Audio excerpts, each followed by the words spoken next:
this is something we're seeing more and more, and I think it's partly popularized, at least in Counter-Strike Go, by NIP doing it a lot. Now iNation picking up on that. I'm really interested to see if they're going to be ready for this on the terrorist side now. Yeah, I'm very, very curious as well. These kind of surprise buys can be very devastating. Absolutely, and here we go, Kasad outside. Now they know what's up at least. And are they going to be able to get a kill with it? YNK doing a ton of damage to Python will take him down. And there's Kasad upstairs. Very good job. That's Pronux going down. A 2-for-0 trade. That's a great start here for iNation. And this could really, really ruin FiveCrowns' day if they end up taking this round. They gambled.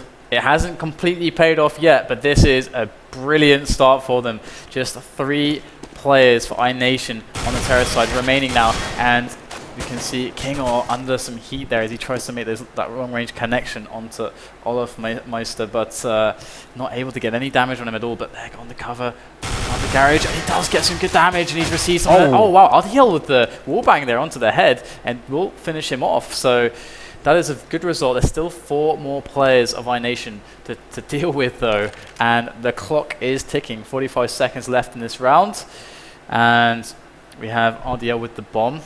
And he is accompanied by Olaf Meister. What can they do together with this little boost? Can they sneak RDL up into the ladder room there? Maybe a quick pick? Yeah, that's really clever, obviously, that they could look in from up here. But Emmy, if he's going to peek out at the right time, he could catch them completely off guard. And here comes Emmy peeking around the corner. Is he going to look? Oh my goodness, Emmy gets him. Yeah. RDL, he had that for sure. Man, that's so unfortunate. I love the play as well. I mean, they even made the sound to kind of bait the peak. Like, what does this sound like? What is going on exactly? And it didn't even work for them, but still, it might get, at least Litter might get one here. Yeah, obviously time is running out now, so Litter just trying to see if he could maybe find some kills at the end. He will take down Emmy, but obviously still a win here for iNation. I think there's a very cool round from iNation. Yeah. They bought early. They really invested into it, as you were saying. Getting 2 early kills is obviously a huge thing, but it doesn't really bring it home. But they played cautiously. They didn't overextend, and they made sure that they let FiveCrowns come to them. And when they did, they were ready for it. So good.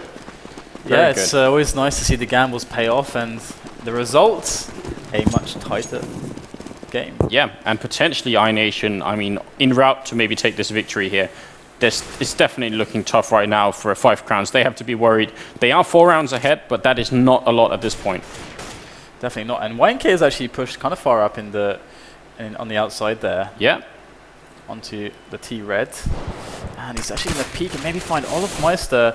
There is YNK. He's going to make the approach. Olaf caught with a nade out. Oh my goodness. Yeah, that was a huge misplay by YNK. Yeah. As you've definitely been able to get that kill now. Emmy is in a position where he might get intruded upon here in the ramp room. He's got the FAMAS out ready and waiting, but he's going to go down to RDL. So FiveCrowns fighting back at a critical time. These 2 kills are very important. Yeah, and they're going to quickly storm their way into that lower bomb site. Now Pronax with the bomb in hand, going to plant that down with the cover from his teammates. Will be assured that plant. And now the defensive setup coming in for FiveCrowns. Yeah, I don't think they're even going to go for this. It isn't worth it at this point because, I mean, Kasad and Kingor, they don't have a kit. They do have a lot of grenades on them, but these rifles are worth so much because winning one round on the counter-terrorist side just isn't enough. I mean, it gives you no economy at all. They're still going to be, the only thing they'll have next round are these 2 rifles, unless, nobody really has any kind of crazy bank build up. A nice kill from Kingor here, but they will lose the round on FiveCrowns. This could actually be a hugely critical one in the game right now. Maybe the difference between FiveCrowns losing or winning the map, simply because of the economic situation that iNation now is in. Exactly, yeah, and it's going to be interesting to see how this progresses now, because so far we haven't seen any, we haven't seen any deliberate rushes. It's more kind of like opportunistic play where FiveCrowns have seen, okay, we got to pick here, we got to pick there, now we're going to try to exploit a weakness in the defense of iNation. We haven't seen a real hard rush coming out from them just yet. I was kind of waiting for something like that to try and see if they'll throw off iNation, but maybe that's not their style. And actually, iNation has bought additional rifles, so they have more than just the 2 that they saved. That's, again, really, really sort of a huge risk. They could end up saving 2 rounds in a row if they lose this one. So they need really to capitalize on this. Kasad is down there waiting, and someone coming for him. Olaf Meister right around the corner. Not really just waiting, but Olafmeister's not going to peek down there just yet. It's a little bit unfortunate for, I mean, Kasad might catch Olaf. There he goes. Olaf quickly backing away. He's like, whoa, okay, I'll just back away then. Just back away. Not interested in that kind of trouble. Looks like a bit of a standoff here around the corner, and yeah, but Olaf look might at go for Pronax. it. He's got his teammate coming around, Litter, there to help him potentially. Oh, he's going to make the peek. He gets a good bit of damage on the opening, and that's going to secure the frag as Pronax picks off Emmy as well. And now, as we watch Kinger on top of that ladder, he is staring at a horrible problem right now, a 1v5 situation. Yeah, but actually something completely escaped us that round, which is the fact that Pronax actually made his way all the way outside and all the way over to the ladder where Kingor is sitting now, and he flanked 2 people there. And what really worried me is that when he got the first kill, there was still someone in ladder room, and that person should have been warned instantly that, hey, someone is flanking us from behind, and there was no call made. So that gave Pronax essentially a double kill for free. Even I don't know how we missed that, but very, very nice play from Pronax. Kingor here trying to stay alive in a 1-on-5, and he's made it 1-on-3 though. But if he could save this rifle, it'd be very, very nice for iNation, at the very least, because they are definitely ecoing next round, and maybe the next one after that, unless they do something really cool. I think we were distracted by the little standoff on the outside steps there to see what would happen. But yeah, King, he actually gets Pronax there to survive. Yeah. So that's pretty nice. Very important. 1 AK can easily be the difference between winning or losing, and I have to say I'm a little bit impressed by how well Kingor is playing at this point. They are just 6 rounds behind, but he is top fragging with Pronax as well. Both of them 19 kills. That is pretty impressive considering that they are 6 rounds behind. Where should they put the AK? That's the question. That's always the question. I mean, inside would be... No, actually not even true. Maybe ramp room, but again, FiveCrowns, they know he has this 1 AK. They are going to be putting that into the equation, but he's going to go outside, which turns out to be the correct way. And here the smoke on the cover there. Oh, and just instantly dropped by Pive, straight to the face with the AK of his own. Yeah. Showing him who is boss, and that is going to be a crippling blow for iNation now, as FiveCrowns just get further and further into the lead. And let's have a look and see what's happening here, as we see Nico under some pressure. Yeah, he wants to pick up that AK out there, but he knows it's being covered, and that is, again, extremely smart play on the side of FiveCrowns here. Pive going to be coming down. We'll go down to YNK, so it's a 2-for-3 trade. Kasad not making the jump, and that could actually be critical because you could have gone out onto the silo and maybe got some kills from up there.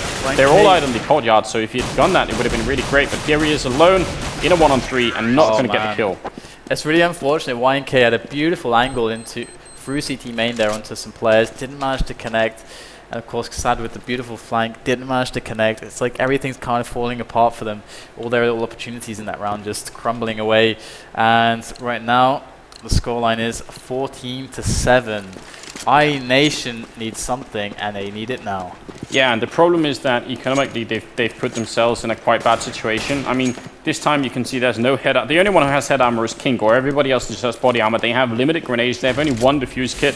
So this is a really, really critical round. And obviously, if they lose this one, they are out of it. It's going to be 15-7, and they won't have any money next round either. So it's really tough. Hythe has picked up an AWP as well. Looks like, I mean, FiveCrowns, I was getting worried for them because obviously this is their map pick. So we kind of expect them to win. And they started off on the CT side. So a lot has gone in their favor. And it still seemed like iNation put up a really good struggle. Looks like RDL's trying to get an angle into the ramp room here, and he does take a little bit of damage, but he's actually going to go for it now. And it looks like RDL's opened up the ramp room, and his team follows suit right there, as we have Emmy just falling right back there. Doesn't have much help, so he has to fall back to that site. And it looks like FiveCrowns are going to get their way in, but Emmy with a brilliant defense onto Pronax there, but Litter with the trade. And the bomb is with Litter, so Litter has to get that down with the help of his teammates. But CT players are flooding in from all positions, and Olaf goes down on the side there by the window, takes down RDL as well, and now it's down to Pive and Litter. As Pive, missing the crucial AWP shot, and that's going to be the defuse for iNation. And we said they needed something, they needed it now, and they took it. So yeah. Only Emmy going down, and I mean, what he did in that situation is kind of standard on Nuke, but I always try and point it out anyway because it's a mistake many people make. He was covering the ramp here, and he realized that they were coming for it. He said RDL was just charging in there, and instead of trying to take that fight, he goes back downstairs and waits down here. He does go down eventually. but it buys his team so much time. If he'd gone down instantly, they would have had less time to rotate, but this time he took down a player and just held back the push a little bit. So very sweet play from Emmy. He was the one player to die in that round. It will be 14-8 now, and iNation not giving up easily, it seems. Definitely not. So let's check out what exactly is going on for our FiveCrowns right here. There's an AWP on YNK outside here. First AWP in the map for iNation so far, and he's looking in the exact right spot, but he doesn't know that yet. The grenade going to come out, and that's a second too soon. Oh, YNK with the timing, not quite hitting it, but Kassad is waiting there. YK gets a shot. Kassad coming up here. It's going to drop. Oh, that was such a good position, but not utilizing it correctly. A beautiful wall of smoke there from FiveCrowns to make that approach successful. And right here, they are actually on the side. They just have yet to get the plant, but the defense coming in from Nico. They're onto Litter as RDL's in the window. And we have Nico looking for more kills, but the flash is coming in. What's going on? He sprays through that smoke, takes down the planter. So important from Nico to buy his team time. Pronax is going to come through as well, though. But trying to make the defense, he holds strong in the vents. Really hard position to survive, and all these grenades is flooding in there. And he has a teammate to help him finally, and Nico will survive for a little bit longer. It's just Pronax now, just Pronax for FiveCrowns to make this a 15-point score, and he takes down Nico, and there's just one player remaining. It's Kingor, 33 points of health on Kingor. This is super doable for Pronax, but he doesn't know how far away Kingor is, so he's very hesitant to get the plant straight away. Such a tough position for Pronax. I mean, his mind essentially playing games on him right now. He waited a little bit too long, and now in a great position again.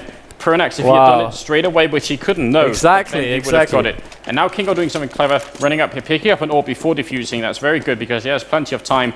And iNation going to make it 9-14 now. They're not giving up here. I feel so bad for Pronax. He just cannot know how far away Kingor is as we can. Oh man, trying to do all the little tricks to try and bait out the CT, and it's like he's not there. Unfortunately, yeah, I mean it's essentially the right play from Pronax. It's just that 9 times out of 10, that's what you want to do, but this was the 10th time, and that time it didn't work out. Kingor was simply too far away. Yeah. And iNation are going to stick victory in it. Kingor actually now taking the frag lead with 22 kills as opposed to 20 on Pronax. So, I mean, that's incredible. That's very, very looks like we might see an upper rush here. The player's going to maybe flood through Squeaky there, out onto CT main. The picks coming in left and right. There's a 3 for 2 there. And, it's just Emmy left now. Just Emmy left for iNation. And this was it. This is kind of what I was waiting for all game, to see that one just super hard push coming in from FiveCrowns onto upper. They finally did it. They picked their moment very well because they have some rounds to throw away. But here comes Emmy through to CT main to try to salvage something here from this round, whatever it may be. And he doesn't like his chances whatsoever. And if they have to play for the draw, so be it. He's going to keep the AWP. And I think that's a pretty smart play from him there. I think this is it's probably more likely that they can push it to an overtime than he can do a 1v3 there. And getting the AWP pickup, this will definitely help them. Definitely, but at the same time, they have very little money to work with in the next round. Obviously, you're going to be throwing that AWP over to someone else, but they are going to have next to nothing here. And that's going to really be a tough situation for them. Where do you place the AWP there? I mean, perhaps, I think maybe outside would be nice, but it's so hard to really call it. Yeah. I mean, it is, again, a few rifles can make all the difference, but they have to be in the right place. And FiveCrowns, I mean, I was saying last time I think they would take it into account, but then they just kind of rushed outside and got the kills, which is, typical sort of Sweden style. But let's see if it will work out this time. YNK is outside with the AWP. That's really a good position for it. I was going to say they could have put it in ramp room to try and maybe switch it up a little bit, but again, FiveCrowns, I'd be expecting them to take this round slowly. They know how much is online here. It definitely seems like FiveCrowns have been really utilizing the outside a lot. With smokes, without smokes, they do definitely have a lot of strong plays there. And YNK pushing up to CT main, they're switching up that position, but this is going to be tough with all the smokes. He's got to fall back. He's got to fall back. It's going to be Pyth and Olaf who are pushing very quickly through the outside here. YNK, through all that confusion of the smoke, may very well not even have realized that. And if those two players are able to sneakily go through to the lower site, just completely blind from iNation, that's going to be a problem. Yeah, definitely. Well, I mean, Kassad is down here waiting. YNK is going to get one shot. That's in the ramp room, but he goes down. And now Kassad here with the nervous shotgun to take down Olofmeister, trying to pick up a rifle, but it's going to get caught by Python. Man, that's unfortunate, but it is 2-on-3 now, and there's Emmy with a shot. Pronax, the only survivor, is going to get 1 kill, and is going to get dropped down by Nicolino. So iNation, just when you think they're about to be out, they managed to actually take back the round. 15-10 now. It's really interesting that AWP kind of scared them a little bit outside, but then they just hit down the smokes to just